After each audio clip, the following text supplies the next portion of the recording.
idea of what movie making is like. Okay. Well, I'm going to try something different this time. I want to just jump right But one thing, mention the Magnificence of Amberson. You didn't the second time, because this won't be known on the film. I want to jump right into my thoughts about Wells and the Magnificent Ambersons. I was struck by sort of a pessimistic message that he had in both Citizen Kane and the Magnificent Ambersons. And as pointed out in your reading, the characters all seem to deal with something about their past. And but the message isn't the optimistic sort of like life is short, like enjoy it. It's more that the past is no good to us, that we can't rekindle the past, we can't have it back, it's gone or it's dead. And the movies, well, at least the initial version of Magnificent Ambersons didn't have a happy ending, and the alterations were done to sort of please the audience, and it was happier. You'll find that out today. You haven't seen it yet, so.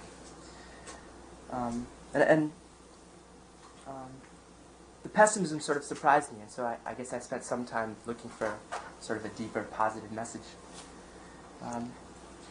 Go ahead. In the documentary, Wells he mentions that he doesn't like watching other people's films, and I thought that was really interesting and sort of telling. And he says that it restricts his future work. He feels like it sort of takes away his innocence as a filmmaker.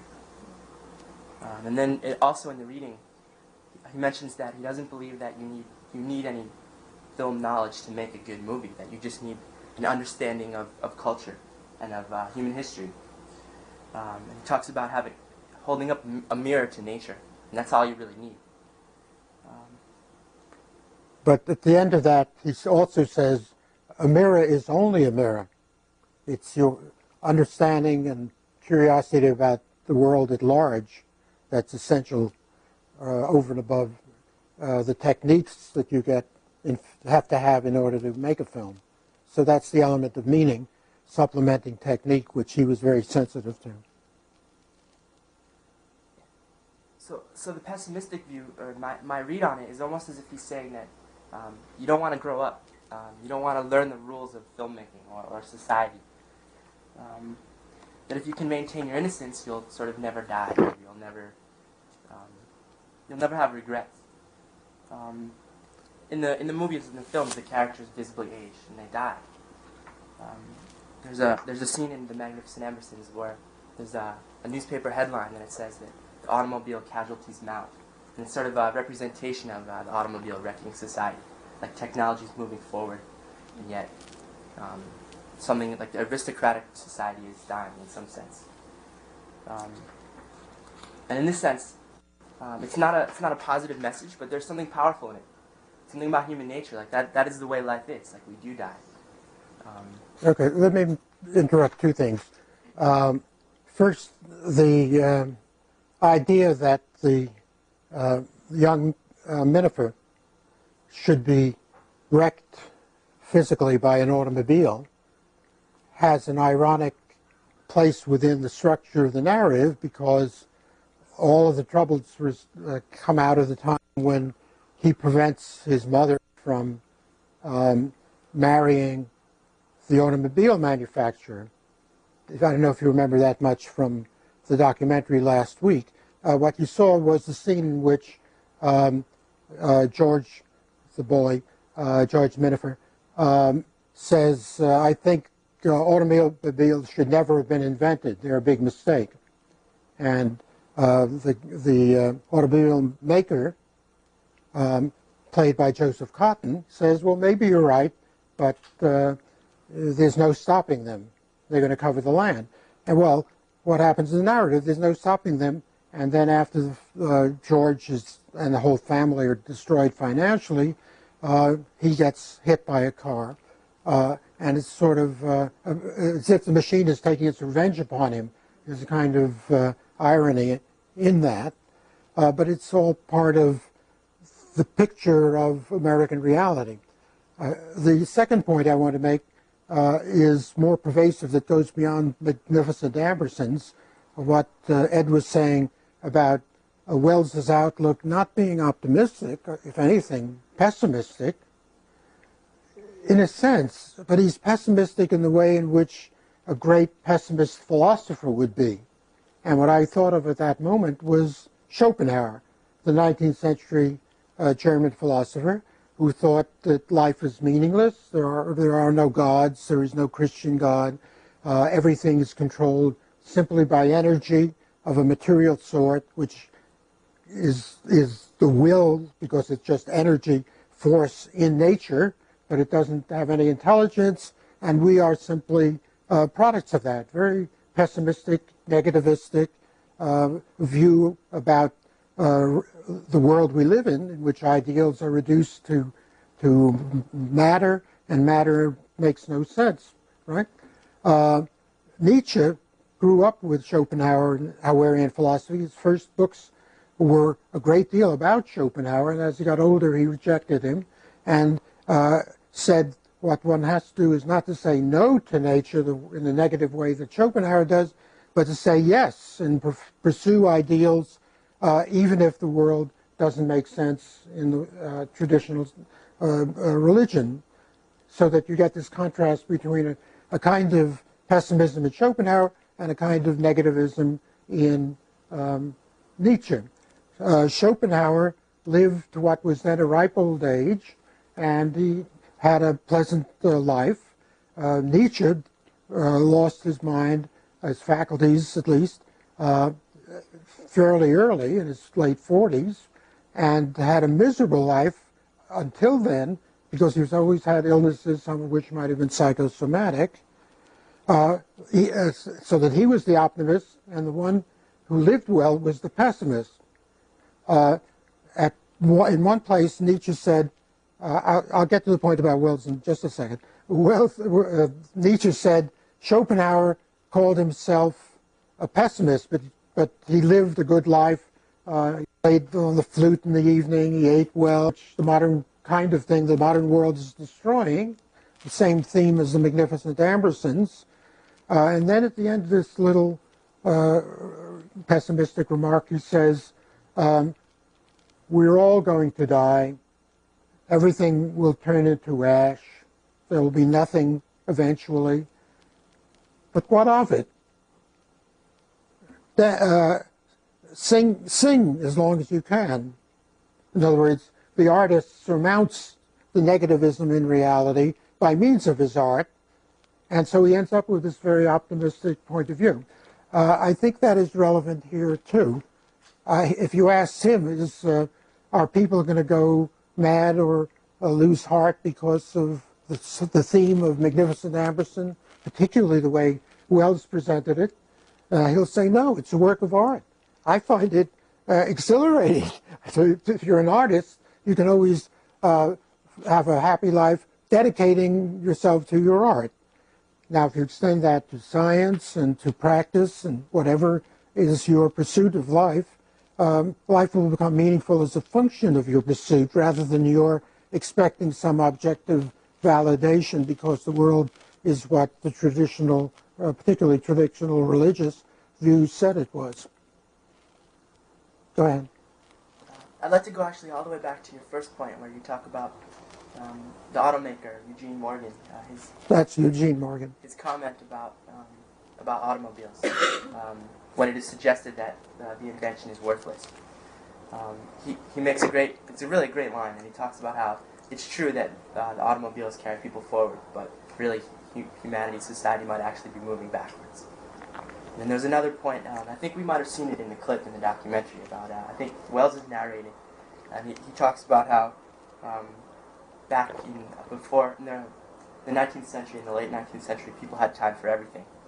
Then the automobile comes along and people are getting everywhere faster, but in fact they have less time for everything. Well, you saw a clip about that in the biography, remember? The documentary. And actually, it sort of struck me like that sort of message, sort of timeless. I mean, I think of a computer now. People always have said, like, oh, it'll save us time. In fact, it somehow seems we have more work. I think that's a bit of nostalgia in Wells. Usually he's not. That was the point in that discussion in my chapter of him about comparing him to Huston's film The Dead. Huston's film is filled with sentimentality and nostalgia. Wells generally avoids that the way James Joyce does. but I think this would be one counter instance in which he is nostalgic. But at the same time, there was something also negative about technology and sort of the masses. So I was a little confused as to what Wells' feeling was about. So I guess sort of I thought the positive message that I ended up this feeling as I thought about this for a while is sort of what you were saying, that from this sort of pessimistic idea of society that we all die and can't have the past, if you can sort of come to the realization that you don't really need certain material things, you don't need success to be happy. Like you should just sort of enjoy what you have. And that was, I guess, the eventual message that I got. But it was sort of, it wasn't on the surface. It wasn't obvious because the story or the two movies of Wells that I've seen are sort of sad. But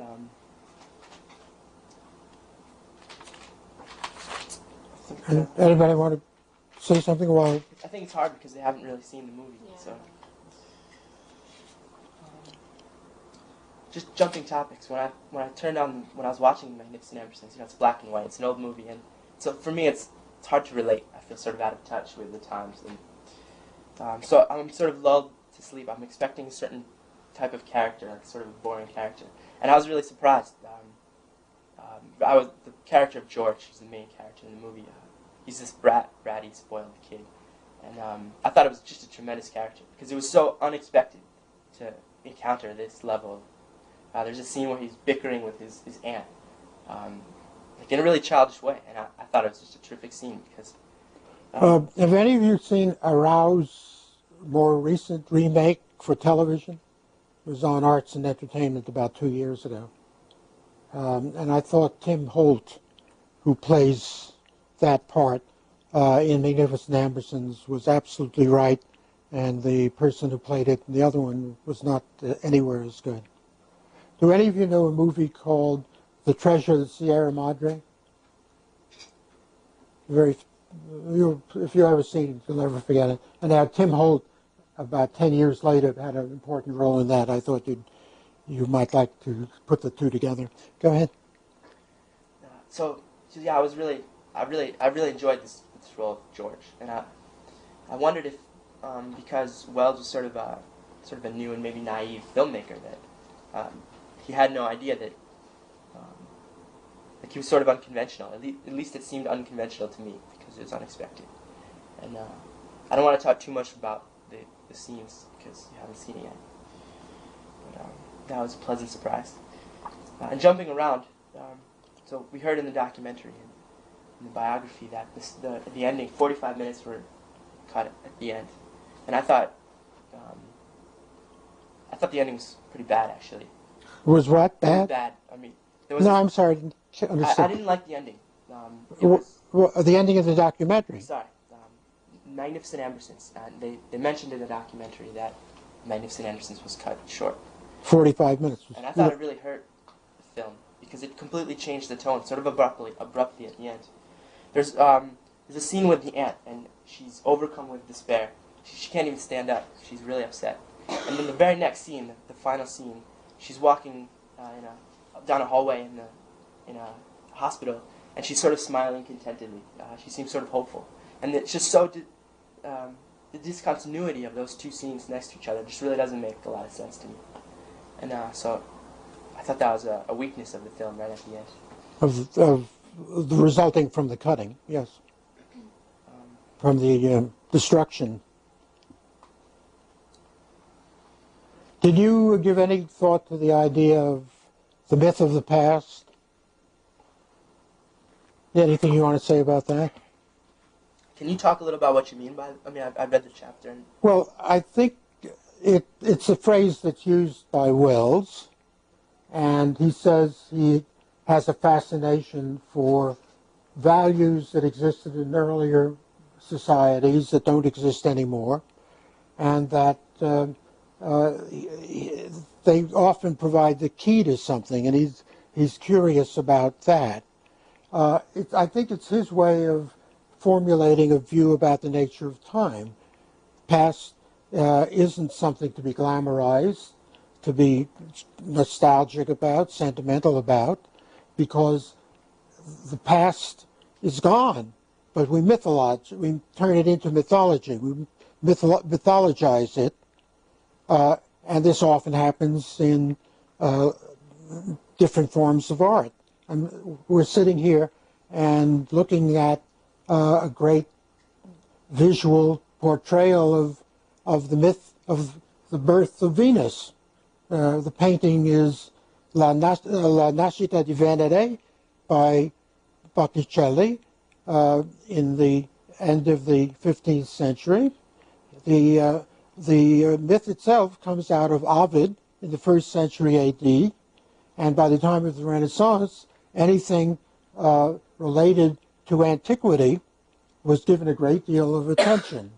So that this would be at that time up-to-date version of the myth, but the myth itself originates from the past.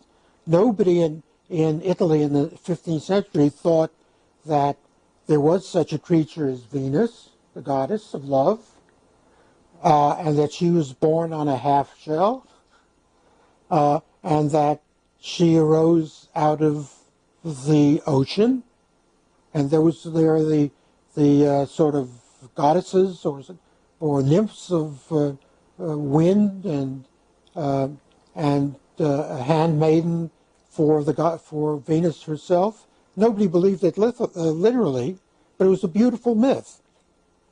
And the meaning of Wells is that the past is simply dead, and all we do in the present is create myths about it.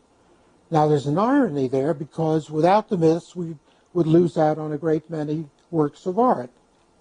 With the myths, taken literally, we are falsifying the past. And so the question is, in our scientific age, how can we live with both the truth of how things are, faced realistically, which is what Wells tries to do in his movies until they're chopped up by the studio and beyond his control, in this search for the truth, in harmony with an understanding of the beauty of the past. And I think that goes with the idea of we're all going to die, but what of it? The what of it is make a work of art out of the myth, but don't be fooled by the myth. The quote I give you or mention in the chapter is Wells' saying of John Ford. John Ford was a maker of myths, whereas Wells, wanted to examine them, and that's a big difference. A maker of myths, as I argue that John Huston is in The Dead, is somebody who sentimentalizes the past, Dublin, 1904, who enjoys the idea of a Christmas party, or it's a New Year's party 11 days after Christmas, at the feast of the Epiphany. That all of that being sentimentalized in terms of what Dublin was like in the good old days, right? Horse-drawn carriage and snowfalls that don't cause the tires to skid out of control, but rather gently covers the ground and makes a nice pattern of black and white. That's how Huston does it, because he's a myth maker. The way that John Ford is a myth maker in his movies about the Wild West, which you can be pretty sure was nothing like the way he portrays them. Joyce was different. Joyce wanted to examine like a journalist, and not only a journalist, but an investigatory reporter, what reality was like in Dublin in that year, 1904, and not to fudge about anything. Wells is in the Joycean tradition. He wants to be a realist, showing what it was really like to have been born in a small town in the Middle West when automobiles were being introduced, how the great families who didn't invest in the right thing could lose their shirt the way that the Emersons do because they invested in this headlight that doesn't work except when the car is running at, 50 miles an hour. and they pour all their money into it and then they're wiped out. That's what reality is like. And the family is destroyed. The love affairs end up very badly. The studios consider that too downbeat. You remember that was the term that Wells used in the documentary, so they changed it into a sort of happy ending, right? That's not what Wells wanted. He wanted to examine the myth of the past, even at the risk of being a little nostalgic about the horse car, and to build a work of art so we can live with that. Well, you know, it's all going to be destroyed. It doesn't matter how long the Emersons flourished. Eventually they, like everybody else, is going to be destroyed.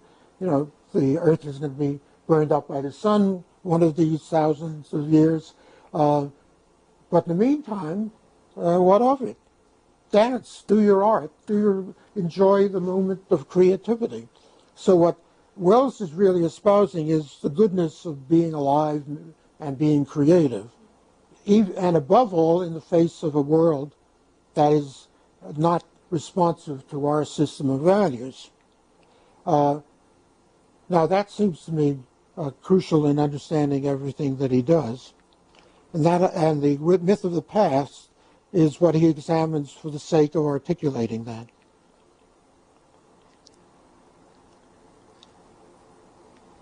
Between Citizen Kane and Michelle, yes. Well, just because I haven't seen The Emersons yet. You will too. Between the two of them, which one do you prefer, or which one do you think is Wells's better work? I think Citizen Kane overall. Is better. But I wonder if it hadn't been manipulated, if it hadn't been altered. I think I enjoyed the characters better in Magnificent Emersons. They were more interesting to me. They were more fun, I guess, just from purely entertainment. Well, in a lot of senses. But overall, Citizen Kane. Wells said, and forgive me if I'm repeating myself from a previous class, Wells said the trouble with Citizen Kane is that it looks just like a young filmmaker trying to prove to the world that he can make movies. And that's exactly what it was. And it's brilliant. I mean, all of these incredible shots and angles and the dissolves and the structure of it show a master technician learning his trade or having just learned his trade and showing off, which is what we artists always do. I mean, professors like me. In The Magnificent Emersons, just a year later, he's adapting himself to a novel, Pulitzer Prize winning novel, big success, which has a narrative, in places even sentimental, which he's going to manipulate according to his technique, but the technique is not as evident. For one thing, he didn't invent the story, and he invented the story, collaborated on the plot of Citizen Kane. Here he has to adhere, to some extent at least, to a novel that he admires very much, because he was a Middle Westerner himself. He was born in Wisconsin, and he understands that. The myth of the past, he says in a dialogue he had with Bogdanovich about this, he said that for me the myth of the past, the golden age that I'm always harking back to, occurred in Grand Detour, Illinois. Grand Detour is a small town, it's very small, that his father, who was a high-living person after his wife died, bought and turned it into a haven for his friends, particularly his friends in the arts and people who were down and out, artists who were down and out on their luck. So it was a little paradise. It was a little world in which there were, I think, no cars were allowed in it, no electric lights, I think. It was a little primitive establishment, almost a commune, in which Wells, being a teenager, could grow up and have a great time. He understood the Middle West, and he understood what Tarkington was doing in his novel. And that gives that movie a very different orientation from Citizen Kane. I would have thought, given the evidence, what Bogdanovich says in that documentary, for instance, that if the 45 minutes had not been cut, it might have been better than Citizen Kane, and maybe one of the few greatest movies ever made, maybe the greatest, who knows. So it's a real tragedy that the world has lost that. Has anyone seen the remake? I think it came out 2 years ago or so, recently. I wanted to watch that as well. But. Well, the remake is based on the original script. So some of Wells's material comes back in, but doesn't come back in the way Wells would have done it, because there's hardly any, if any, footage, the actual celluloid that survived, and the rest, what we see of the rest, is nowhere in the class of Orson Welles in terms of technique. So that the remake is interesting, and that's why I spent the pages discussing it in my chapter, but it's not a competitor. I feel like I have one problem with the sort of idea of the myth of the past and how that works out.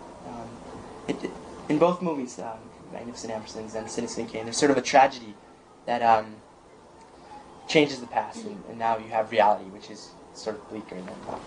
In Citizen Kane, sort of the myth of the past was this sort of wonderful, perfect childhood. He's playing in the snow. And so the tragedy then is his sort of personal tragedy where he's taken away from his parents. But personally, like, I remember my past sort of fondly. It doesn't feel like a myth.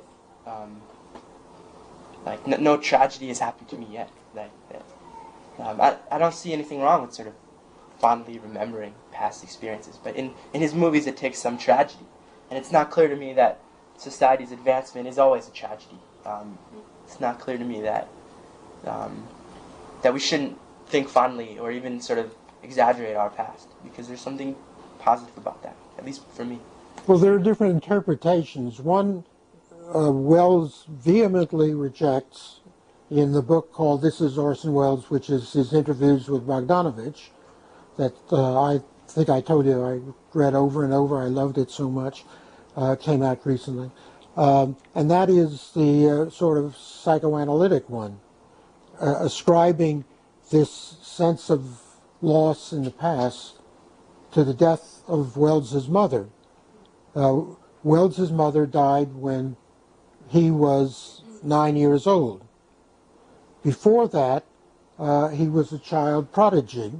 She was a music teacher and probably a concert pianist, but I don't think she had a great career. No, I think she was also an opera singer.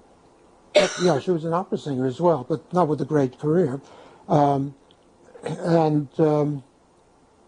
He was a reluctant genius. There's a story about his piano teacher who came to the house because they were wealthy and was giving him exercises or a lesson, and then suddenly the piano teacher rushes into the next room where his mother was and says, Mrs. Wells, George Orson, or George, well, his name then was George Orson Welles. Anyhow, the boy has climbed out of the window and is standing on the ledge, threatening to jump if we don't cancel the lessons, right? A kind of suicide bomber. And what should I do? And she calmly says in the hearing of the boy, well, if he's going to jump, he's going to jump. Wells heard that, obviously, and sheepishly came back. But when she died, he stopped taking lessons. Before that, he had conducted before he was 10 years old. He played the violin, he played the piano. There were even newspaper articles about this boy genius as a musician, and he never continued. He never went on with music after that. As I mentioned in the chapter, he did write the song, Oh, Mr. Kane. He wrote that for that. His great friend was Bernard Herrmann, who wrote the scores for the first two movies, Citizen Kane and Magnificent Ambersons, and they talked sort of on the same level as fellow musicians, so that he knew a lot about music, but he never performed or never was active as a musician after his mother died. And so one theory is the rosebud in his life is his mother and his loss of her. He denied that. He said, my mother was nothing like Keynes's mother. I'm curious what impression you all got from the documentary about Wells. If you took anything from that, what you thought of it. Or Wells's life as a whole, his creative life. What did you think of that? I don't think it's surprising that he can be stage fright for someone, and it's based on his performance in Citizen Kane. I don't know if the camera can pick you up. Come closer. I'm okay. Yeah, It's good. I'm surprised that based on Wells' performance in Citizen Kane, I'm surprised that he can actually be stage fright to perform in front of a camera. Actually, I think You found I don't remember any stage fright. Well, I think There was one moment in a scene where he was like standing in front of a crowd on a ship. It was supposed to be on a ship, I think. And he said that. And there was another part where he's. Of where, in Citizen Kane? No, In the documentary? He was with a French actress, and he was like. There was a French actress describing about how he was avoiding doing his. Jeanne Moreau, the great, wonderful French actress, yeah. And how he. Oh, that's true. He couldn't go on. This was in the making of his Falstaff movie called Chimes at Midnight, that he couldn't go on with the excuse that his makeup kit was lost. Was he just embarrassed about like an intimate scene, or was he? I don't know. I don't know. One doesn't know the whole story, obviously. He did have this thing about his appearance. Some people said of him in real life he had a little button nose. I don't know, from some pictures that look as if they were without makeup, didn't seem to me really, that would seem to be extreme. But the very impressive noses he has in different roles were the result of a great deal of putting, because he was very sensitive about the appearance of his nose in a performance. I don't know that that's the same as stage fright, or even that her story is related to stage fright. I just don't know. Well, I was actually very impressed with his demeanor, because despite the fact that he was genius, and that his films were so often ill-received by the production companies and stuff like that, he still seemed to have, For what reason? because he was sort of ahead of his time, or he often No, because they wouldn't make money. They wouldn't make money. Well, he said he was too dark for the public, Which means that that people wouldn't buy tickets.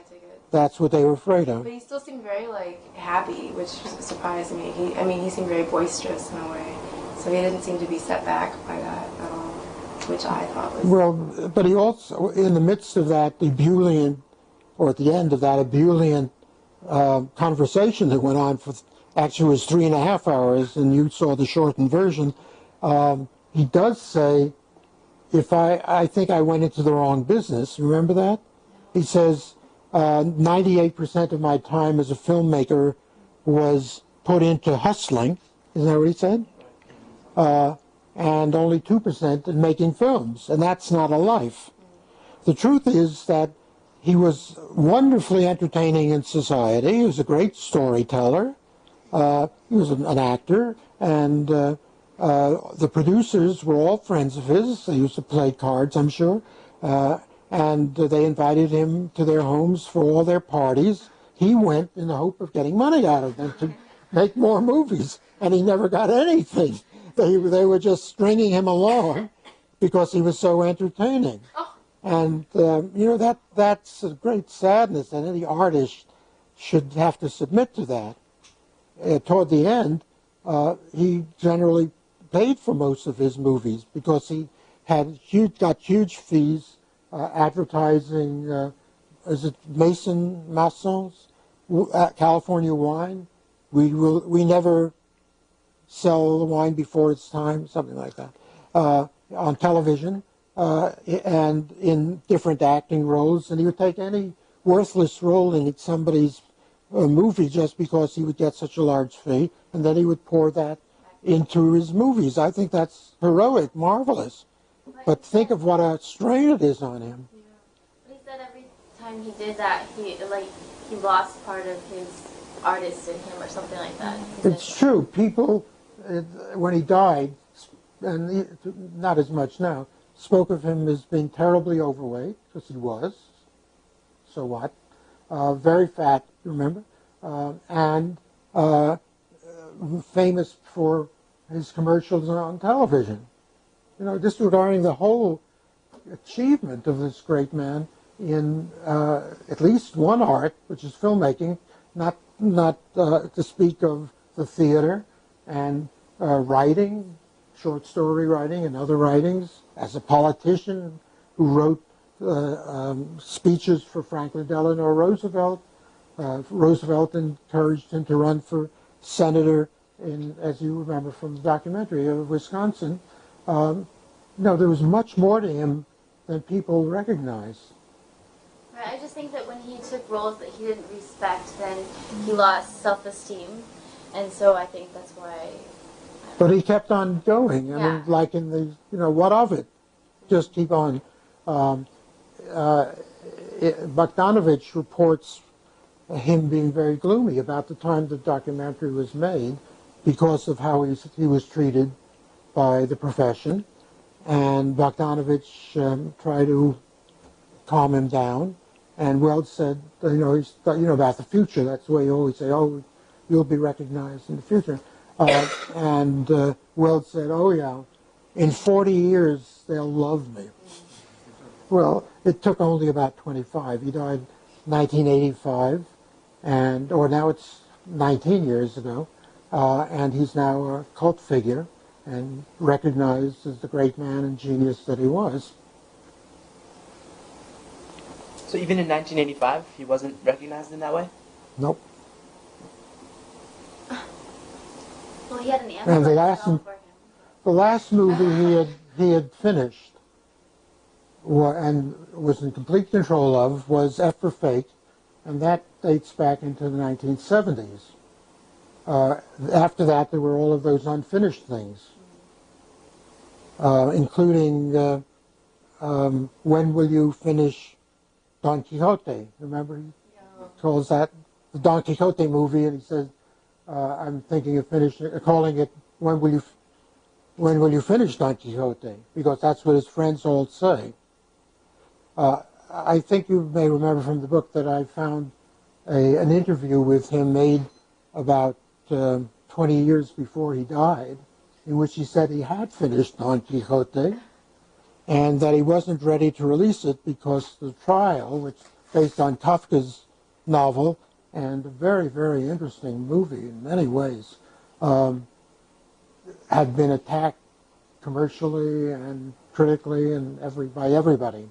And he said he wasn't ready to release another movie to be attacked that way. So that's very sad. That part of his life is very, very sad. But it's still, so I feel protective, as I say in the last page or so. But I nevertheless admire his fortitude in going on and doing as much as he did. What else about the documentary would you like to say, since most of you haven't yet and will today see the magnificent Ambersons? Well, one thing I was struck by was Wells had such a great sense of humor in the documentary. He's always making jokes or telling funny stories, but in Citizen Kane, which is the only Wells film I've seen, there isn't really that much humor. And this was surprising to me because in Hitchcock's interview, Hitchcock seemed very somber. He didn't really make any jokes or anything, but his movies are filled with humor. Right, So I think that's I thought true. That was interesting, how Wells has such a great sense of humor, but he doesn't necessarily put it into his films. That's a very good point. Hitchcock is a humorist, and it's a structural device that he mingles with the romance on the one hand and the thrilling, the elements of thriller on the other hand. If it gets too heavy, then the audience loses its patience and the suspense sags. So to lighten it up, you have to have some comedy. But the comedy has to be relevant, and if it's a romance movie, then, love and sex are always funny, seen from the point of view of somebody outside who isn't suffering at the moment, right? So that ties in very nicely together. Now, not all of his movies are like that, really, but the most famous ones, the most successful ones are North by Northwest.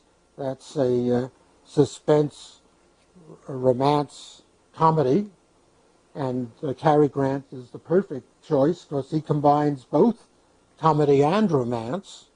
But even Eva St. Marie is witty in places, right?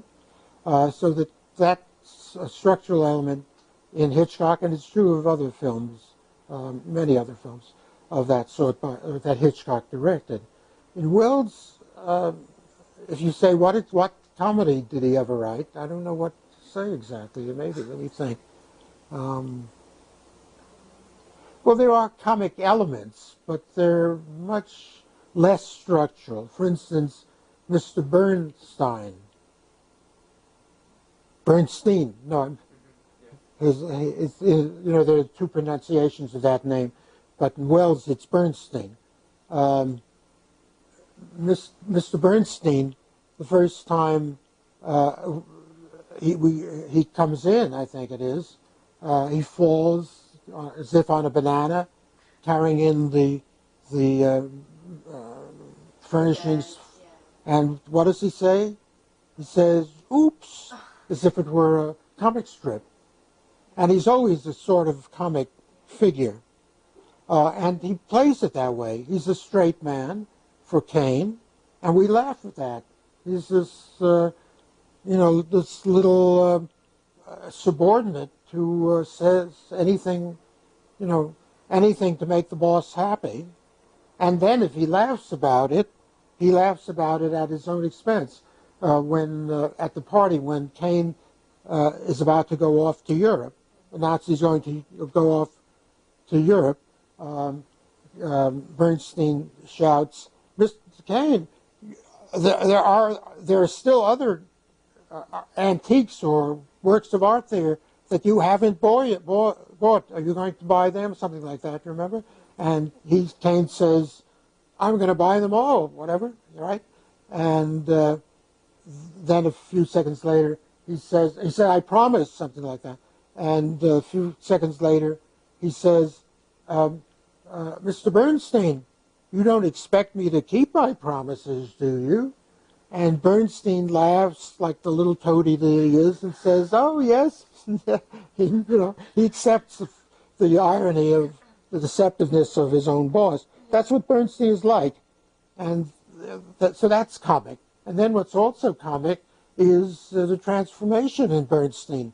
Because when the reporter interviews him, Bernstein is the chairman of the board, right? We remember he's a big magnate now, and the reporter says, "I hope you're not too busy," and he says, "No, I can easily imitate his accent because I was born in Brooklyn. No, I have plenty of time, Mr. Thompson." Is that what it is? "I'm the chairman of the board. I've got nothing to do," right? So he makes fun of himself. That's a comic element that inserted in the right way by Wells. But it's not, you're right, it's not as full and powerful a device as comedy and humor are in Hitchcock. There's a great deal of humor, as you'll find in Renoir, but Renoir's humor is even subtler than Hitchcock's. I mean, it's more subtler than Hitchcock and even subtler than Wells. Though Hitchcock can be very subtle. I mean, for me, it's subtle. I don't know if I pointed out to you when you saw 39 Steps, and there's the brawl at the beginning in the theater. and the stage manager jumps onto the stage and says, "Gentlemen, gentlemen, please, you're not at home." And I remember seeing that many times before. The humor of it came to me. It's so subtle. What he's saying is, being the creatures that you are, you're probably fighting at home all the time. You can't do that here in public, in the theater. So it's very rich, I think, and yet still subtle. So it isn't as if Hitchcock is not capable of a great deal of subtlety. He is in everything he does. Okay. Anything else? Now, I want to leave enough time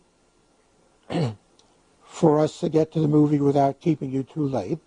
But I also want to have plenty of time to discuss this week's reading, which is the Wells chapter, and ideas about the biography and the documentary, and Ed's ideas about the Magnificent Ambersons in preparation for what you'll be seeing. Did you have more to say? No thoughts come to mind. It may be that my chapter serves as an introduction to you. I've prepared you, perhaps, for what to expect in Magnificent Ambersons. One thing I do want to repeat, though, emphasize, I was repeating what's in the chapter, is the way in which Wells is capable of feelings that one usually don't find critics ascribing to him.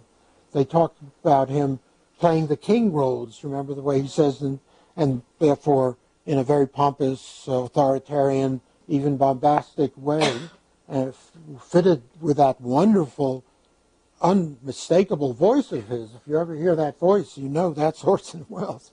Though he was very, as a little aside, he dubbed 7 of the parts in the trial, and nobody can tell. He was such a good mimic that he could make his voice sound different and appropriate for the different parts that he wanted. But in his ordinary delivery, that's Orson Welles, right? What he is not given credit for is the depth of feeling that he expresses. And that's why I quoted that passage in Magnificent Ambersons that you'll be seeing, which he wrote himself, based on a much slighter reference in the Booth Tarkington novel, but which he makes into just a short paragraph, but a very telling moment in the history of cinema. And it's about, and presented with a great deal of compassionate feelings for the failure for George Minifer, who falls on his knees in the bed, next to the bed of, in his mother's bedroom where she used to sleep before she died, and begs forgiveness for the harm he's wreaked, and hoping that she and God can forgive him. And then the voiceover gives that paragraph that you read in the chapter, that nobody, people, all of whom were hoping that he would get his comeuppance, would be delighted, but nobody would even remember him anymore, or all of that would be insignificant, because they would all be dead or moved away or something. That's part of the myth of the past. We think that in the future people are going to be looking back, and it's a myth. Dr. Samuel Johnson, you know, the 18th century great man, English literature, he said, if you're ever depressed because of any faux pas you make in public, anything you do that you're ashamed of or embarrassed by, you've disgraced yourself in some way, just remember, in a year, nobody will remember it ever happened. Another way of putting it is, you know, if you think of it, what's called under the aspect of eternity, sub specie eternitatis, under the aspect of eternity, however terrible it might seem to you, it's insignificant. It doesn't matter. You've got to get to a stage where you don't worry about the future or the past because it doesn't matter. Nobody's keeping score. It's not as if anybody will know the terrible thing you did when you splashed the hostess with your martini, and everyone was horrified. It doesn't matter. History seems to remember the heroic moments much better than the mistakes. Say that again? History seems to remember the heroic moments, the triumphs. People remember those great things, but they don't remember the heroic ones either. That's my the mother point. only remembers the mistakes. She doesn't remember any of my heroic moments. But then for the subject of the book. well, the irony is that we have to. It's more. Human life is more than that. Human life is if you're of this persuasion, if you're not religious. If you're religious, you're going to have to put a different filter into the camera. But if you're not, if you think that what I'm doing is putting a filter in, there's no permanence. Life doesn't go on very long and may not go on even for the race or for the whole universe. And who knows? What difference will it make on Cassiopeia or some other remote galaxy, what happens in this place? At the same time, we always live in the present, and for us, this is life. All of these things do matter because they matter to us. And therefore, just to say, oh, it doesn't matter, is what the psychopath might say, or the sociopath, the mass murderer. No, what difference does it make?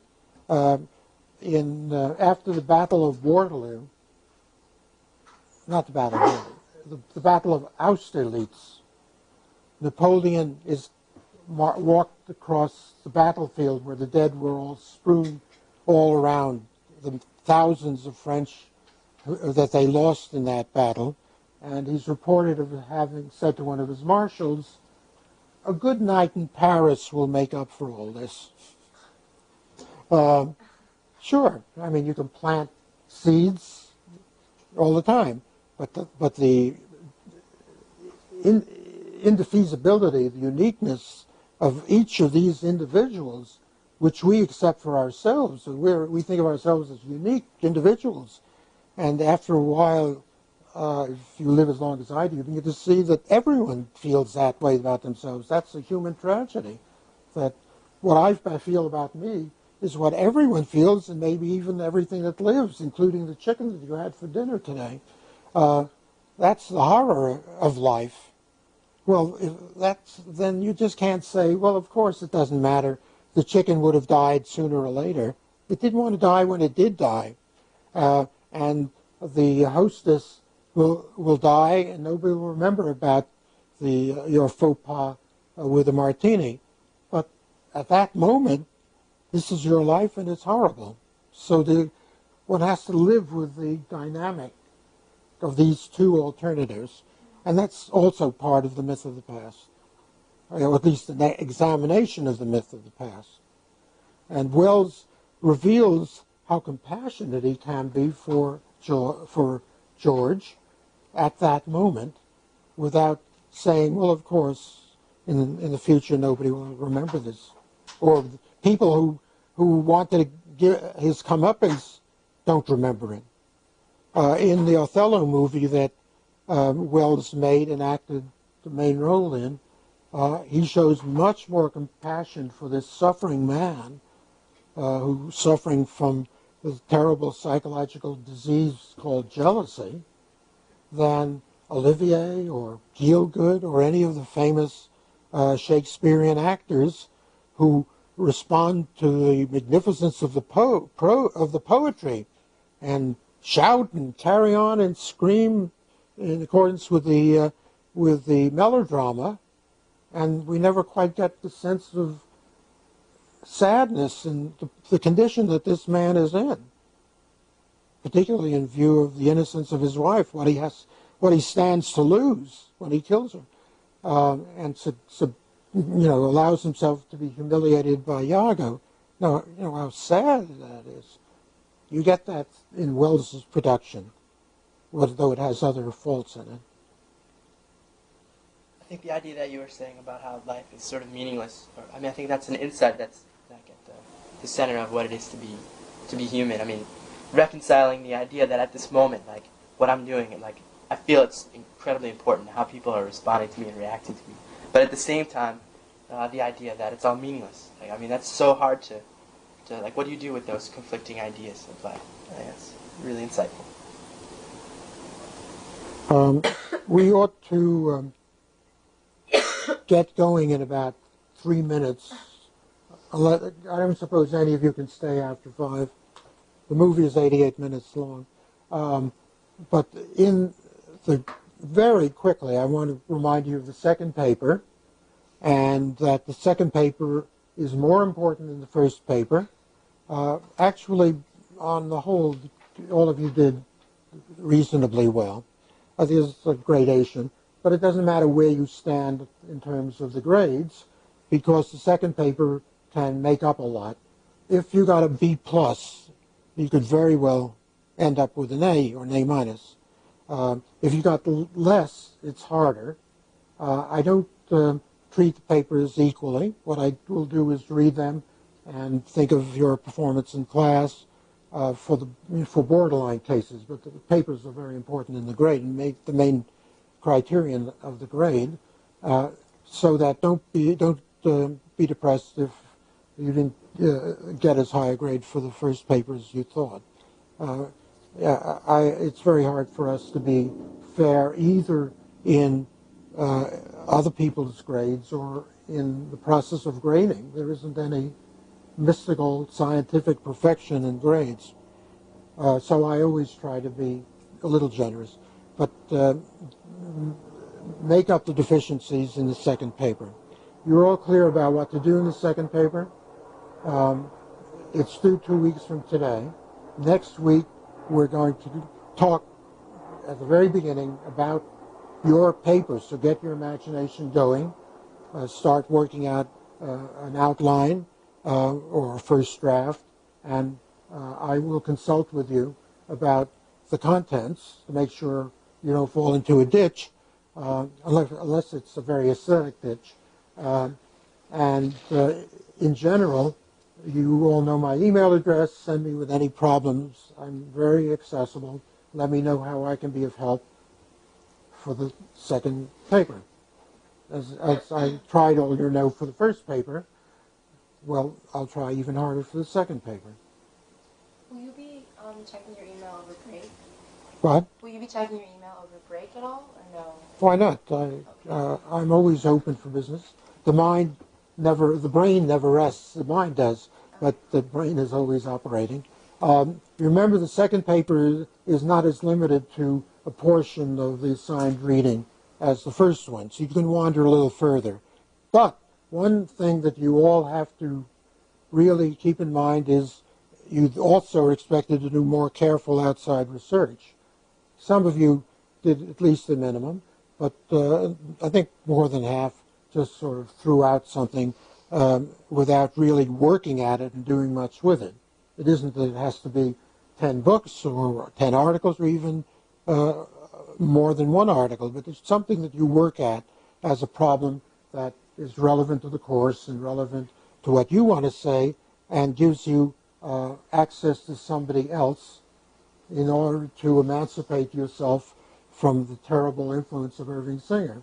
And that's essential for discovering your own creativity on your own. So that, remember, in writing the paper. And the length is longer and all the rest. Remember the footnotes. I mean, the footnotes and word count and page numbers. Not that I graded any bit down on there not being the word count this time. All right? Anything you want to say about the second paper? All right, then why don't we walk over to watch Magnificent Emerson's now.